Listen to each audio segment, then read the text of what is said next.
हे friends, मेरे channel दागाज Hindi story teller में आप सबका स्वागत है। जनरली लोगों को कहानियां सुनना अच्छा लगता है, तो अगर आप लोगों को कहानियां सुनना पसंद है, तो ये चैनल आप लोगों के लिए है। तो चलिए कहानी के साथ आगे बढ़ते हैं। आज की कहानी है मशहूर लेखिका जेके राउलिंग द्वारा लिखित रिकॉर्ड ब्रेकिंग अंतरराष्ट्रीय बेस्टसेलर सीरीज हैरी पॉटर के पहले किताब हैरी पॉटर और पारस पत्थर से है। रॉन ने एक हरी टॉफी उठाई, उसकी तरफ ध्यान से देखा और उसका एक कोना चबाया। अरे देखा, स्पाउट्स। हर स्वाद की टॉफियां खाने में उनका समय अच्छी तरह गुजरा। हैरी को टोस्ट, नारियल, भुनी हुई बीन्स, स्ट्रॉबेरी, करी, घास, काफी, मछली के स्वाद की टॉफियां मिली। उसने बहादुरी दिखाते हुए एक अजीब सी दिखने वाली भूरी टॉफी का टुकड़ा भी चख लिया, जिसे रॉन छूने के लिए भी तैयार नहीं था। बाद में पता चला कि वो मिर्च के स्वाद की टॉफी थी। उनकी खिड़की के पास से गुजरता हुआ देहात का दृश्य अब जंगली हो गया था। साफ सुथरे खेत दिखना बंद हो गए थे। अब उन्हें जंगल, गुमाचदार नदियां और अंधेरी बड़ी पहाड़ियां दिख रही थी। किसी ने उनके डिब्बे का दरवाजा खटखटाया और वही गोल चेहरे वाला लड़का अंदर आया, जिसे हैरी ने प्लेटफॉर्म नंबर 9:45 पर देखा था। उसकी आंखें में आंसू भरे थे। सॉरी, उसने कहा, परंतु क्या तुम लोगों ने कोई मेंढक देखा है? जब उन्होंने अपना सिर हिलाकर मना किया, तो वो बिलखते हुए बोला, मैंने फिर उसे घुमा दिया। वो हमेशा मुझसे दूर भाग जाता है। वो मिल जाएगा, हैरी ने कहा। हाँ, लड़के ने दुखी मन से कहा, फिर भी अगर तुम्हें दिखे तो बता देना। वो चला गया। मैं नहीं जानता कि वो इतना परेशान क्यों है, रॉन ने कहा। अगर मैं मेंढक लाया होता तो उसे जितनी जल्दी घुमा सकता मैं घुमा देता। ध्यान रहे, मैं स्कैबर्स को लाया हूँ, इसीलिए मैं इस बारे में कुछ नहीं बोल सकता। चूहा अब भी रॉन की गोद में सो रहा था। वो मर भी जाए तो भी आपको पता नहीं चलेगा, रॉन ने हकारत से कहा। मैंने कल उसे पीला करने की कोशिश की ताकि मैं उसे अधिक दिलचस्प बना सकूं, परंतु मेरे मंत्र का उस पर कोई असर नहीं हुआ। मैं तुम्हें दिखाता हूँ, देखो। वो अपने संदूक में सामान की छानबीन करता रहा और फिर उसे एक बहुत ही टूटी फूटी छड़ी निकाली। छड़ी कई जगह से चटकी हुई थी और उसके कोने पर कोई सफेद चीज बाहर झांक रही थी। यूनिकॉर्न का बाल लगभग बाहर झांकने लगा। खैर, उसने अपनी छड़ी उठाई थी कि तभी डिब्बे का दरवाजा एक बार फिर खुला। जिस बच्चे का मेंढक हो गया था वो एक बार फिर लौट आया, परंतु इस बार उसके साथ एक लड़की भी थी।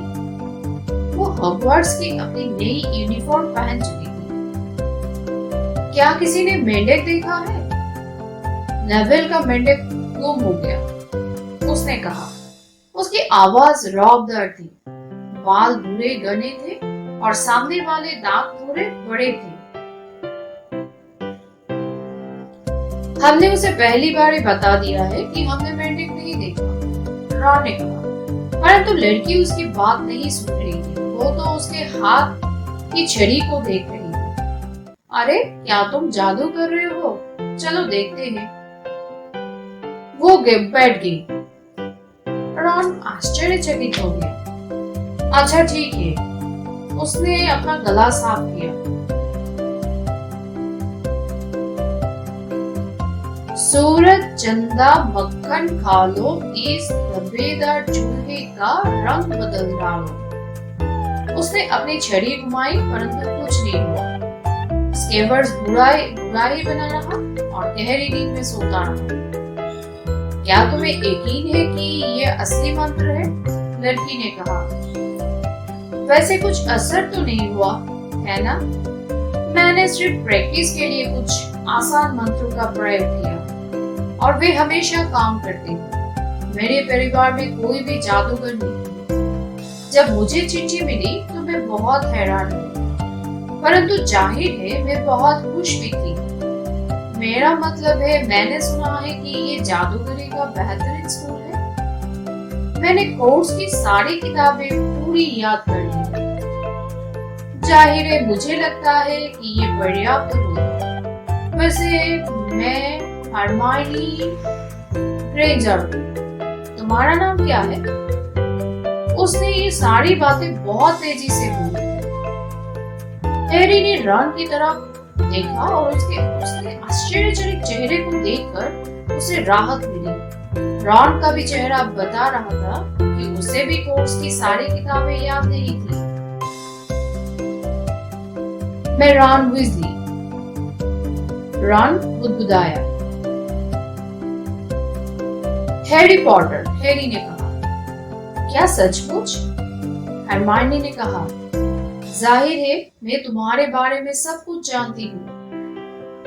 अपनी नींव मजबूत करने के लिए मैंने कोई कोर्स के बाहर की कुछ किताबें भी पढ़ी है और तुम्हारा नाम आधुनिक जादू का इतिहास, गुप्त कलाओं का उत्थान और पतन तथा 20वीं सदी के महान जादुई घटनाओं में है। क्या सचमुच? हैरी भौचक्का रह गया था। हे भगवान, क्या तुम्हें नहीं मालूम था? अगर मैं तुम्हारी जगह होती तो मैंने अपने बारे में सब कुछ पता लगा लिया होता। हरमाइनी ने कहा। क्या तुमसे कोई जानता है कि तुम किस हाउस में जाओगे? मैंने पूछताछ की है और मेरी इच्छा है कि मैं गरुड़ द्वार में रहूं। ये सबसे अच्छा हाउस लगता है। मैंने सुना है कि खुद डंबलडोर भी इसी हाउस में थे। वैसे मेरे ख्याल से चील घाट भी बुरा नहीं रहेगा। खैर, हम लोग अब चलते हैं और नेविल का मेंढक ढूंढते हैं। तुम दोनों भी अपनी यूनिफॉर्म पहन लो। मुझे लगता है हम जल्दी ही पहुंचने वाले हैं। और वो चल गई। उसके साथ वो लड़का भी चला गया जिसका मेंढक गुम हो गया। मैं चाहे जिस हाउस में रहूं, मैं चाहता हूँ कि ये लड़की उस हाउस में ना रहे। रॉन ने कहा। उसने अपनी छड़ी को दोबारा अपने संदूक में फेंक दिया। बेहुदा मंत्र, ये मुझे जज ने बताया था। शर्त लगा सकता हूँ कि वो जानता है कि ये फुसी बॉम्ब था। तुम्हारे भाई किस हाउस में है? हैरी ने पूछा। गरुड़ द्वार, रॉन ने कहा। एक बार फिर उदासी ने उसके चेहरे पर डेरा जमा लिया। मम्मी और डैडी भी इसी में थे। अगर मैं इस हाउस में नहीं जा पाता तो ना जाने वे लोग क्या करेंगे। मुझे लगता है कि चील घाट भी बहुत बुरा नहीं रहेगा, परंतु जरा सोचना, कहीं उन्होंने मुझे नाग शक्ति में डाल दिया तो क्या होगा? क्या वही वो हाउस था जिसमें वो, मेरा मतलब है तुम जानते हो कौन था? हाँ, रॉन ने कहा। वो एक बार फिर अपनी सीट पर थम से बैठ गया और काफी परेशान दिख रहा था। देखो, मुझे लगता है कि स्केवर्स की मुंह के सीट का रंग थोड़ा हल्का हुआ है। हैरी ने रॉन के दिमाग को हाउस से दूर ले जाने के लिए कोशिश करते हुए ये कहा। तो हॉगवर्ट्स से निकलने के बाद तुम्हारे दोनों भाई क्या कर रहे हैं? चार्ली रोमानिया में ड्रग्नो की पढ़ाई कर रहा है और बिल अफ्रीका में ग्रीन कार्ड के लिए कुछ कर रहा है। रॉन ने कहा। क्या तुमने ग्रीन कार्ड का नाम सुना है? इसका नाम दैनिक जादूगर के हर पेज में छपा है, पर मुझे नहीं लगता कि मगलों को ये अखबार पढ़ने को मिलता होगा। किसी ने एक बहुत सुरक्षित तिजोरी के सामान चुराने की कोशिश की। हैरी ने घूरा, सचमुच? चोर का क्या हुआ? कुछ नहीं, इसीलिए तो ये इतनी बड़ी खबर है। उसे पकड़ा नहीं जा सका। मेरे डैडी कहते हैं कि ग्रीन गार्ड में इतना बड़ा काम कोई ताकतवर शैतानी जादूगर ही कर सकता है। वैसे पिचाशों का कहना है कि चोर कुछ नहीं ले जा सका। बड़ी अजीब बात है। जाहिर है जब इस तरह की कोई चीज होती है तो सब लोग डर जाते हैं। कहीं इसके पीछे तुम जानते हो कौन का हाथ तो नहीं है। ये खबर हैरी के दिमाग में घूमती रही। जब भी तुम जानते हो कौन का नाम लिया जाता था, हर बार उसे जैसे डर का कांटा चुभ जाता था। उसे लगा कि ये जादू की दुनिया में कदम रखने का हिस्सा है, परंतु वोल्डेमॉर्ट करना ज्यादा आरामदेह था और उससे कोई चिंता नहीं होती।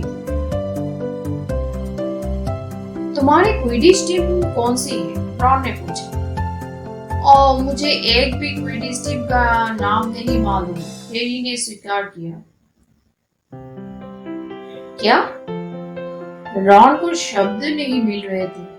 अच्छा, जरा ठहरो। ये दुनिया का सबसे अच्छा खेल है। और फिर वो शुरू हो गया। 4 गेंदों और 7 खिलाड़ियों की पोजीशन के बारे में सब कुछ समझाना रहा। उसने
रॉन हल्के से खांसा, जैसे वो अपनी हंसी रोकने की कोशिश कर रहा हो। ड्रैको माल्फॉय ने उसकी तरफ देखा। मेरा नाम सुनकर हंसी आ रही है क्यों?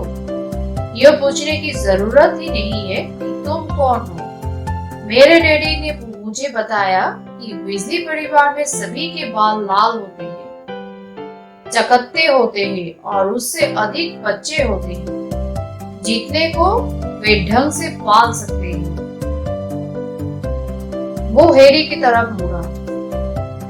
तुम्हें जल्दी ही पता चल जाएगा कि कुछ जादूगरों के परिवार दूसरों से ऊंचे होते हैं। पॉटर, तुम गलत तरह के लोगों से दोस्ती नहीं करना चाहिए। यहाँ पर मैं तुम्हारी मदद कर सकता हूँ। उसने हैरी से हाथ मिलाने के लिए अपना हाथ आगे बढ़ाया, परंतु हैरी ने अपना हाथ नहीं बढ़ाया। मुझे लगता है कि मैं खुद ही गलत और सही तरह के लोगों की पहचान कर सकता हूँ। धन्यवाद, उसने डंटेपन से कहा। ड्रैको मैल्फॉय का चेहरा लाल नहीं हुआ, परंतु उसके पीले गालों पर गुलाबी सी चमक उभर आई। अगर मैं तुम्हारी जगह होता पॉटर, तो मैं इस बारे में सावधान रहता, उसने धीरे धीरे कहा। अगर तुमने विनम्र होना नहीं सीखा तो तुम्हारा भी वही हाल होगा जो तुम्हारे मम्मी डैडी का हुआ था। वे लोग भी नहीं जानते थे कि उनके लिए क्या अच्छा था। तुम विज़ली और हैग्रिड जैसे निकम्मों लोगों के साथ रहोगे तो तुम पर उनका असर आ ही जाएगा। हैरी और रॉन दोनों ही खड़े हो गए। रॉन का चेहरा उसके बालों की तरह ही लाल हो गया। एक बार फिर से तो कहना, उसने कहा। अच्छा, तो तुम हमसे लड़ाई करोगे क्या? मैल्फॉय ने व्यंग्य से कहा। अगर तुम इसी वक्त यहाँ से बाहर नहीं निकले तो, हैरी ने कहा, और वो जितना बहादुर महसूस कर रहा था उससे ज्यादा बहादुरी का प्रदर्शन कर रहा था, क्योंकि क्रेब और ब्राइल उससे या रॉन से बहुत बड़े थे। परंतु हमारे यहाँ से जाने की कोई इच्छा नहीं है ना दोस्तों? हमने अपना पूरा खाना खा लिया, जबकि तुम्हारे पास तो अभी खाना बचा है। गाइल रॉन के पास रखे चॉकलेट के मेंढकों की तरफ बढ़ा। रॉन आगे लगा, परंतु इससे पहले कि वो गाइल को छू भी पाता, गाइल जोर से चीखा। स्केवर्स उसकी उंगली से लटक रहा था और उसके नुकीले छोटे दांत गाइल की उंगली के जोड़ में गहराई तक ठसे हुए थे। क्रेब और माल्फॉय पीछे हट गए। जब बिलबिलाते हुए गाइल ने स्केवर्स को गोल गाल घुमाया और जब आखिरकार स्केवर्स उछलकर खिड़की से टकराया तो तीनों तत्काल वहां से गायब हो गए।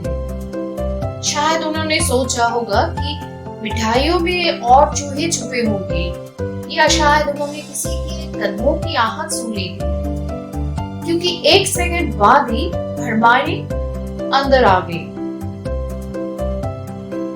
यहाँ क्या हो रहा है? उसने पूछा। वो फर्श पर चारों तरफ बिखरी मिठाइयों की तरफ देख रही थी। उसने ये भी देखा कि रॉन स्क्रेबर्स की पूंछ पकड़कर उसे उठा रहा था। मुझे लगता है कि ये मर गया, रॉन ने घड़ी से कहा। उसने स्केवर्स को पास से देखा। नहीं, मुझे यकीन नहीं होता, ये तो फिर से सो गया है। और वो सचमुच सो गया था। तुम मैल्फॉय से पहले भी मिल चुके हो, हैरी ने छूमंतर गली में हुई मुलाकात के बारे में बताया। मैंने उसके परिवार के बारे में सुना है, रॉन ने गंभीर आवाज से कहा। जब तुम जानते हो कौन लापता हुआ, तो हमारी तरफ आने वाले सबसे पहले लोगों में उसका परिवार ही था। उन्होंने कहा कि उन्हें सम्मोहित कर लिया गया था। मेरे डैडी को इस बात पर यकीन नहीं है। वे कहते हैं कि मैल्फॉय के पिता को काले जादू की तरफ जाने के लिए बहाने की जरूरत नहीं थी। फिर वो हरमाइनी की तरफ मुड़ा। हम आपकी क्या मदद कर सकते हैं? बेहतर होगा कि तुम जल्दी करो और अपनी यूनिफॉर्म पहन लो। मैंने अभी इंजन में जाकर ड्राइवर से पूछा था और उसने मुझे बताया कि हम बस पहुंचने ही वाले हैं। तुम लोग लड़ तो नहीं रहते, है ना? हम वहां पहुंच पाए इससे पहले ही तुम लोग परेशानी में पड़ जाओगे। हम नहीं, स्केवर्स लड़ रहा था, रॉन ने उसकी तरफ घूमते हुए कहा। और अब अगर आप बुरा ना माने तो यहाँ से चली जाइए ताकि हम लोग कपड़े बदल सकें। ठीक है, मैं तो यहाँ सिर्फ इसलिए आई थी क्योंकि बाहर लोग बहुत ही बचकानी हरकतें कर रहे थे और गलियों में इधर उधर से दौड़ रहे थे। हरमाइनी ने नाक सिकोड़ते हुए कहा। और हाँ, क्या तुम्हें पता है तुम्हारे नाक पर मैल लगा है? उसके बाहर जाते समय रन ने उसकी तरफ गुस्से से देखा। हैरी ने खिड़की से बाहर झांका। बाहर अंधेरा हो रहा था। गहरे बैंगनी आसमान के नीचे उसे पहाड़ और जंगल दिख रहे थे। ट्रेन धीमी हो रही थी। उसने और रॉन ने अपनी जैकेट उतारी और अपने लंबे काले दुशाले ओढ़ लिए। रॉन का थोड़ा छोटा था, इसलिए दुशाले के नीचे उसके जूते दिख रहे थे। पूरी ट्रेन में एक आवाज गूंजी, हम लोग 5 मिनट में हॉगवर्ट्स पहुंच जाएंगे। अपना सामान ट्रेन में ही रहने दें, इसे अलग से स्कूल पहुंचाया जाएगा। घबराहट के मारे हैरी के पेट में मरोड़ उठने लगी और उसने देखा कि रॉन अपने चबूतों के नीचे पीला दिख रहा था। उन्होंने बची हुई मिठाइयां अपने जेब में भर ली और गलियारे में जमा भीड़ में शामिल हुए। ट्रेन पहले तो धीमी हुई और आखिर रुक गई। लोग दरवाजे की तरफ जाने के लिए धक्का मुक्की करने लगे और फिर वे एक छोटे अंधेरे प्लेटफॉर्म पर नीचे उतरी। रात की ठंडी हवा में हैरी को कंपकपी छूट गई। तभी विद्यार्थियों के सीट के ऊपर से तैरता हुआ एक लैंप आया और हैरी को एक परिचित आवाज सुनाई दी, फर्स्ट ईयर के बच्चे यहाँ आ जाए, सब ठीक है हैरी। सीढ़ों के समुद्र के ऊपर हैग्रिड का बड़ा बालों भरा चेहरा चमक रहा था। चलो हमारे पीछे आओ, फर्स्ट ईयर का कोई और बच्चा तो नहीं है?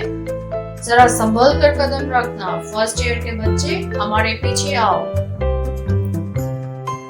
फिसलते और लड़खड़ाते हुए वे लोग हैग्रिड के पीछे पीछे एक सकरे डलवा रास्ते पर चल दिए।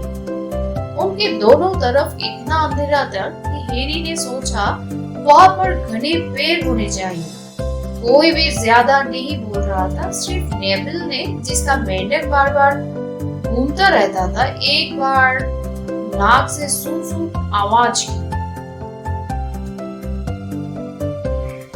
तुम्हें 1 सेकंड में हॉगवर्ट्स की पहली झलक दिखाई देगी, हैग्रिड ने अपने कंधे के ऊपर से कहा।